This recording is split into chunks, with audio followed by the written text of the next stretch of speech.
Father, may trending tayong topic. Hindi ko alam trend siya. So I researched on it. Kasi umattend ako ng high school reunion namin last week. Yes. Meron esteemed journalist kaming batchmate. Wow. Dahil alam niya Don Bosco, nagdo-Don Bosco pa ako. Sinabi niya, Lilith, alam mo ba yung nangyayari ngayon sa mundo? Alam mo kung ano?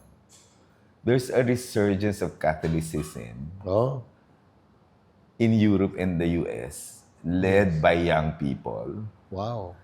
But it's a movement to counter woke. Woke meaning this generation that are into social issues and rights. So nagkakaroon, and ang sabi, because of the uncertainty of what's happening in the world, dumadami yung nagpupunta sa Catholic Church. Not any religion but Catholic. Because suddenly they were yearning for the true church. Wow. Dahil lost ngayon lahat, even our political leaders, they were searching for consistency. Nagka-resurgence sa US and Europe. And maraming parishes who experience a lot of nagpapabinyag ng Easter Sunday, and they are young. So, ano masasabi mo sa kanya? I research and it's true. Well, Hindi ko alam na trend na siya. Although they call it political Catholicism because it's a reaction to the woke movement. correct. Well, if it is a simple reaction to the woke mentality, wokeism ng mga kabataan, well, siguro, it will just become less fashionable one day. Pero, is this resurgence in, let's say, in people wanting to live or to enter to how the church lives her life and even her liturgy, no? I think it's an eternal or it's a perpetual longing of a human person. That's true. That's true. Diba? There's Perpetual something yan eh. you're looking for. So our faith tells us that we were made in that image, in the likeness of God. Therefore, that's where the church banks on its hope and trust in God's ways.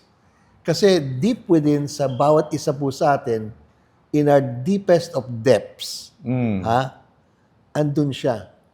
Kaya ang ganda dito ng ating Tagalog na if we have the loob as the deepest of our depths, and therefore loob, andyan yung sinasabing, ano ba kalooban mo? What is your desire? And Your need. you're even parang ipaglalaban mo, no? Pero you're not alone in your loob eh. If you go to the depth, to the deepest of your depth, you'll find God. And what is that?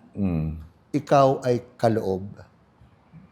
Meron kang kapwa-loob. And ang kaloob, in beautiful in Tagalog is, you are a gift.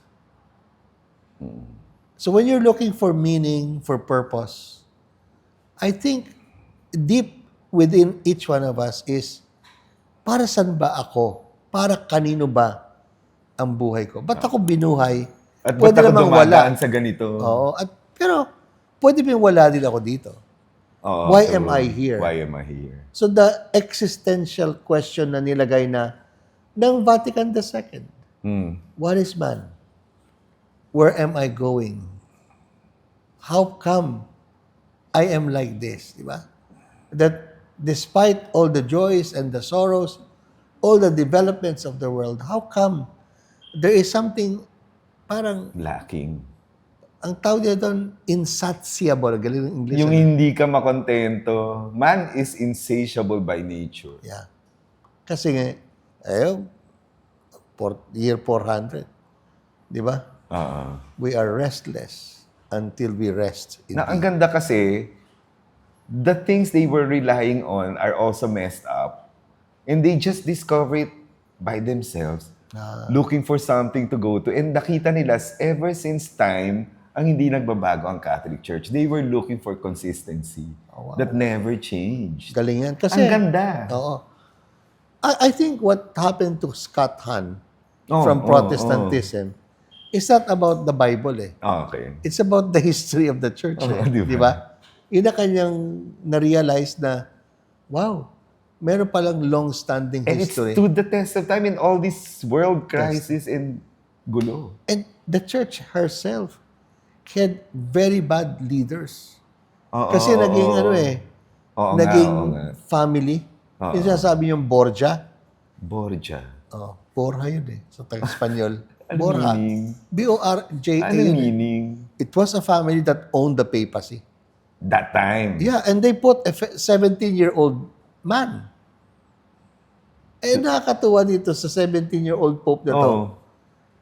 Kaya nga nagkaroon tayo ng pronouncement of infallibility of the Pope. Kasi, dahil nga, he was a teenager, all he wanted was yung, kasi he was given all the glory, all the pampering The that, authority. that the church had, whatever is that, he never issued a statement of faith. So, ang infallibility of the Pope is not so much of what he says, is whether he says it to be seen as a foundation of truth and morality. And we were saved from that fallibility of the Pope. Kasi nga, gumawa ka man ng bata dyan, ang kanyang attitude sa buhay is magpakasarap. So he never made a statement, he never made a reflection on how to guide others to become a true pastor. So he never made an erroneous pronouncement of the faith. Upon this rock, I will build my church. Sa akin, in terms of, you mentioned kasi about God providing balance and order. Pag may disorder, ang aangat talaga yung search for meaning is faith. Kasi ayaw mo naman Di ba talaga, parang Old Testament, you return to the faith? ayaw mo naman talaga ng magulong Oo, buhay. who wants? Di ba? And who wants uncertainty? And, yeah. Sabi nga, di ba ni Augustine, why he did say that we are restless until we rest in him? Because you made man for yourself. Or you made man that he would long for you. Yeah.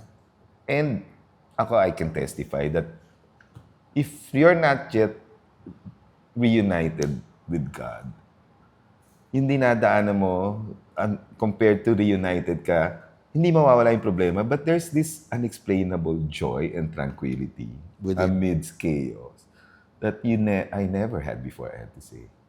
Wow. So I think, Ikaw na ang magsasabi niyan. nga, and then I think, yun yung difference. Hindi mawawala yung problema. Pero you know that because you have Him in you, there's this trust that hindi ka matitinag. Kahit siguro magkasakit ka or tumanda, but there's something that comforts you and with the thought that you have Him. Good. Kasi, yun nga, sabi na iba sa Divine Mercy, we trust in you. Exactly. The word trust. When you is build very- that. Di ba ang sabi mo, yung trending na to? Kasi, Oo. What Nawala ng certainty and masasandalan. so, wala kang And trust. some promises were broken. Lalo na ngayon, even the type of leaders that is creating chaos in this world. Even yung mga nire-rely mong values. So lahat, it came under, they discovered, they were looking for the true and that stood the test of time, never changes. Of course, sa Catholic nga sila mapupunta. Not maligning the other religions, but yun na na-discover nila. Yan. You know what? Si Pope Francis, he told the elderly, ang mga grandparents, they really have a place in today's society. Oo. Kasi Tama. hindi sila matatanda eh. Oo. Marami silang natatandaan. Na siguro through the test of time, parang magkakaroon ka ng, parang malalaman mo, ano ba essential nga naman pala? Exactly. What matters What most. matters more?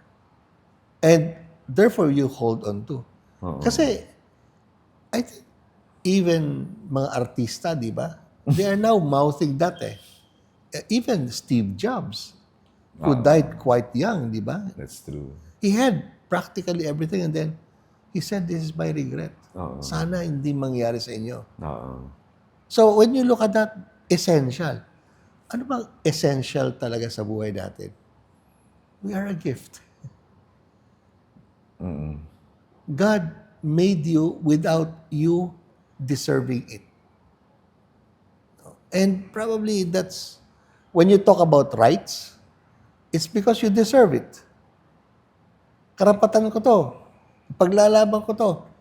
Pero did you realize that before you had that right, Oo nga, oo nga. di ba bago ka pa nagkaroon ng ganyang karapatan, gift ka muna. And therefore, if you have the right, meron ka ding obligasyon. Diba? Akala mo, karapatan mo lang, pero you have also with you carrying certain obligations. Kasi, karapatan din naman ng kapwa mo eh. Okay lang ba na we're just disconnected with each other and nobody matters, di ba? That There's- would lead to a very deep loneliness. There's also, when I was brought up with that topic, nagulat ako eh. So I had to research. It's true eh. It's a trend. Tapos naisip ko din, that Marian side of me, is when I pray for conversion of sinners sa rosary, it might have helped make people return or discover God. Correct. You never know, di ba? You'll never know, but How God uses Oo, our... how He...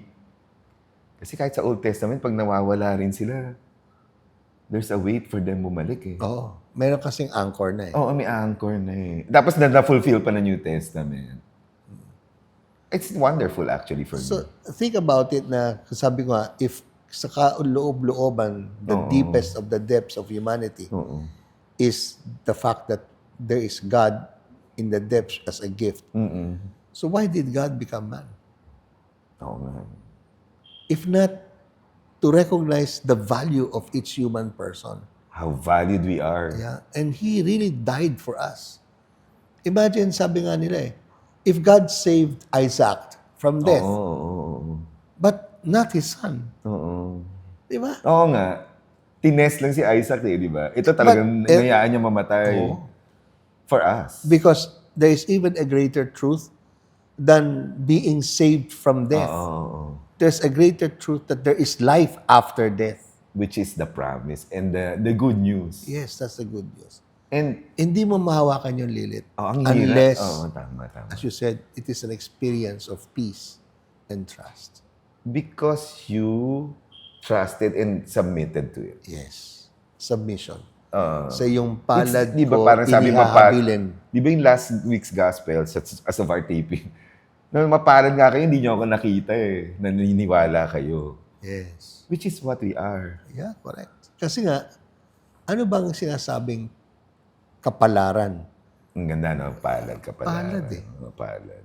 It's in your hands. Di ba, nasabi na yata natin sa isang segment dito na Oo.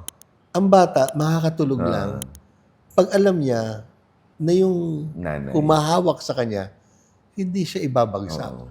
Yun. Pero ang maganda, ang reaction niya,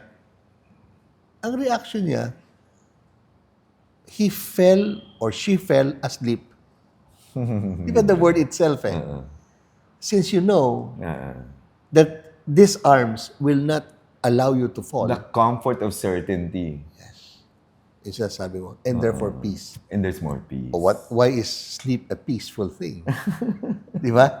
Unless actually you found your rest or you place yourself in God's hands. You submitted. Yun ang sinasabi ko na at the age of 33 ni Jesus, sabi niya, if time is up, time is up. Bahala ka. Kasi when you go back probably, those of us who are beyond 33, who was I when I was 33? And compared today, what are my experiences? Alam nyo, ang experience ko from that age To now. until now, tremendous. Di ba? Super. Di ba? And because of those experiences, I think somehow it made me also experience a lot of parang joy, a lot of Failures and triumphs. pero acceptance. Acceptance. And meaning, ay may saysay ang buhay ko. Oo. But at the age of 33, kung kinuha ko ng Diyos, wala ito experience ko to. Tama. Wala. Could you imagine kay Jesus, tinanggal yun? Ako nga, lagi sinasabi ko, I could have returned earlier. But there's also God's timing. He knocks on you. I mean, how old were you when you got your Palangka Award? 40s, in my 40s. If you died on 33, di wala kang Palangka Award. Di ba? Hindi, kung namatay ako in my 50s, hindi ako na bumalik sa Diyos. That's one more That's the important more point thankful for you. thing that buti na lang umabot pa. Never too late. Never too late. But Saka di really knocks on you kahit ano ka pa man eh. God knows. So, that's a new trend. Research niyo po, the resurgence of Catholicism. But as we are saying, ask Theo. Oo. Kasi with all the research, pag hindi mo Hindi mo dissect Oo. at digest, di ba? To the dogma or the doctrine. Baka ma-lost din kayo sa kaka-research, right? Correct. So keep on asking Theo, like, subscribe, and share. We'll be back.